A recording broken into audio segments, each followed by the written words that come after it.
If you don't want your mixes to sound like crap, stop sidechaining. What is up, guys? Welcome back to another video. And today I'm going to show you why I think sidechaining for metal mixes is dumb. But before I get into it, if you'd like for me to work on your music, shoot me an email at divinemotherstudios@gmail.com and email me details about your project. I'd love to hear from you guys. All right, so jumping into the video here, I want to share a bit of a backstory as to why I'm creating this video. First things first, I have bought and paid for many online courses to learn how to do this thing called mixing, and some were good, some were bad, and some were okay. Now, this particular one that I purchased last year, I don't want to name names, but it was from a pretty good reputable YouTuber, and it was geared more towards the extreme metal side of things. And essentially, he had a specific way of processing drums and his mix bus that I thought was a little strange for a metal mix, but I decided to, just follow through with it and just kind of give it a shot.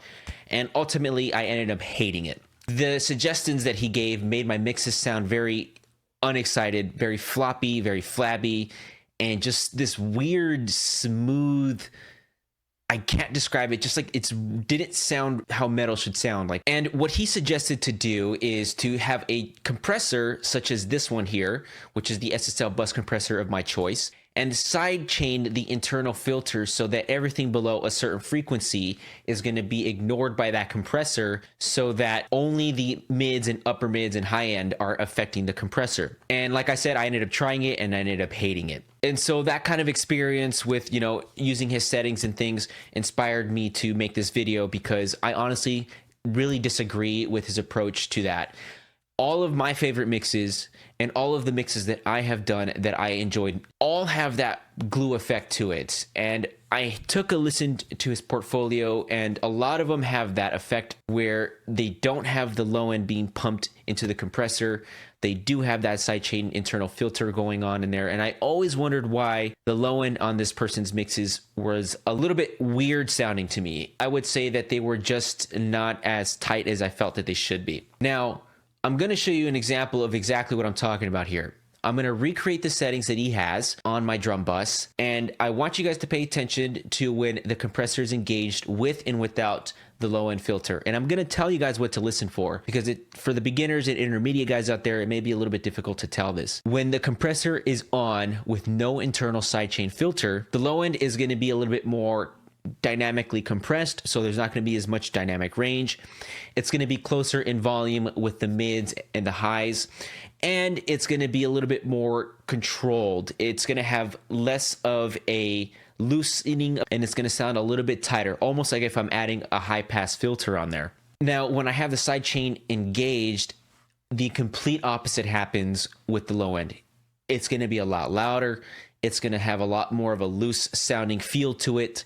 It's going to have a lot more of a smooth quality to it. And for metal, and this is not just my opinion, you don't really want that. You want the low end to just fucking hit you in the face, in the gut, and just ram you over like a freight train. Let me play you a bit of the mix that I'm working with here. And this is with the sidechain filter completely disengaged.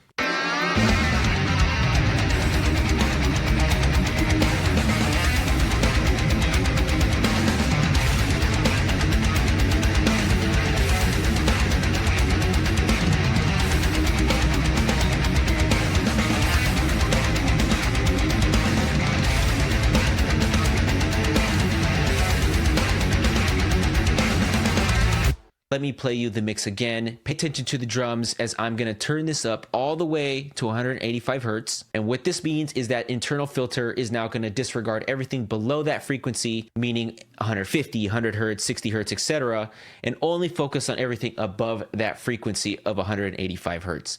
And just notice how the kick drum just starts to get a little weird, a little bit looser. It doesn't sound as connected to the rest of the mix, and just not all there.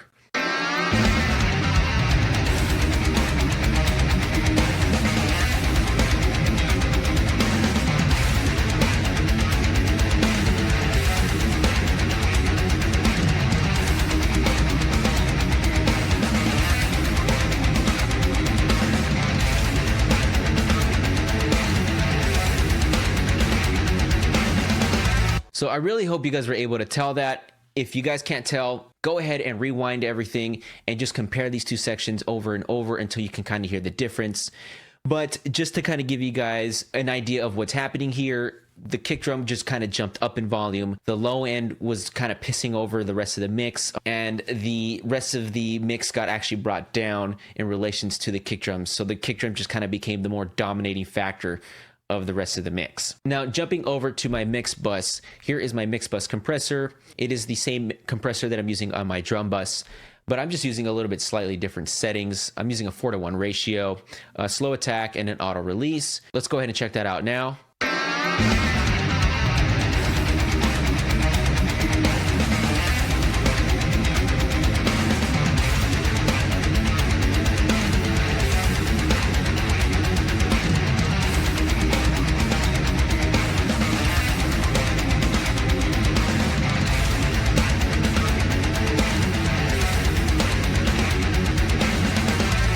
All right, now let me engage the sidechain filter for this compressor here. I'm gonna turn it up all the way to 185 hertz to exaggerate the effect that I'm talking about. So again, mix bus compression with sidechain filter engaged. Compressor is ignoring everything below 185 hertz.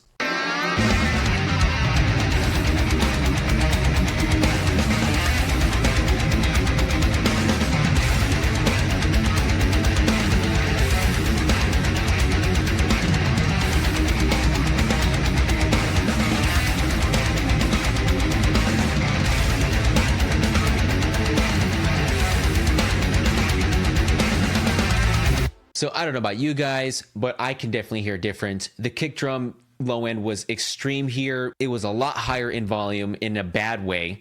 It didn't sound like the mix was being controlled and kind of put into this container of goodness. It kind of just sounded like when you spill milk and it spreads everywhere, and it kind of just looks like an unintelligible mess. I really hope you guys can hear what I'm talking about here. I suggest that you guys go back and rewind parts of the video where I'm comparing the back and forth between the non-sidechain and the sidechain versions of the compressor, so you guys can really understand what the low end is doing here. Now, I want to get a little sciencey here as to what's going on, because that should help you guys understand why you don't want to be sidechaining in your metal mixes. When it comes to energy inside your mix, that's predominantly going to be coming from the low end. So the kick drum and the bass are going to be where 99% of the energy of your mixes are going to be spawning from. And the reason for that is due to physics. I'm not, like I said, I don't want to get too crazy with this, but all you need to know is that low frequencies have a ton of more energy than upper frequencies. And low frequencies, because they inherently have more energy than higher frequencies, they're going to trigger our tools, such as compressors, a lot sooner than a higher frequency would.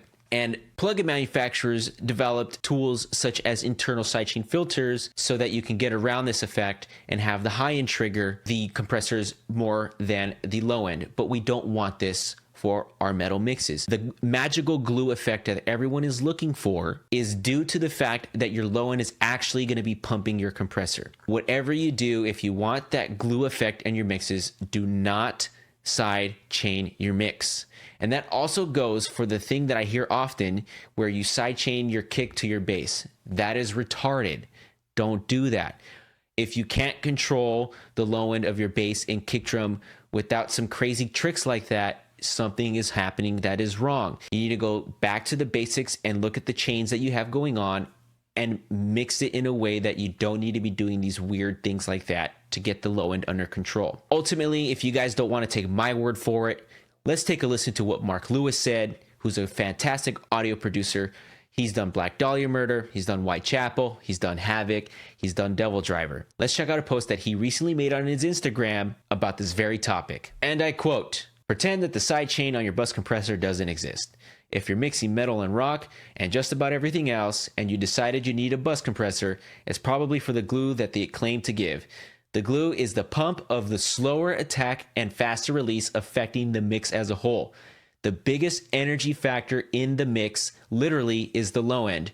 Your low end should be pumping the compressor if you want this effect. Engaging the sidechain completely negates the glue effect you're going for in the first place." End quote. And as far as I'm concerned, that settles the issue. So if you guys want your metal mixes to be slamming and have that glue effect and to have that punch, stop side chaining your mixes. If you found this video useful, give me a like, comment, and subscribe.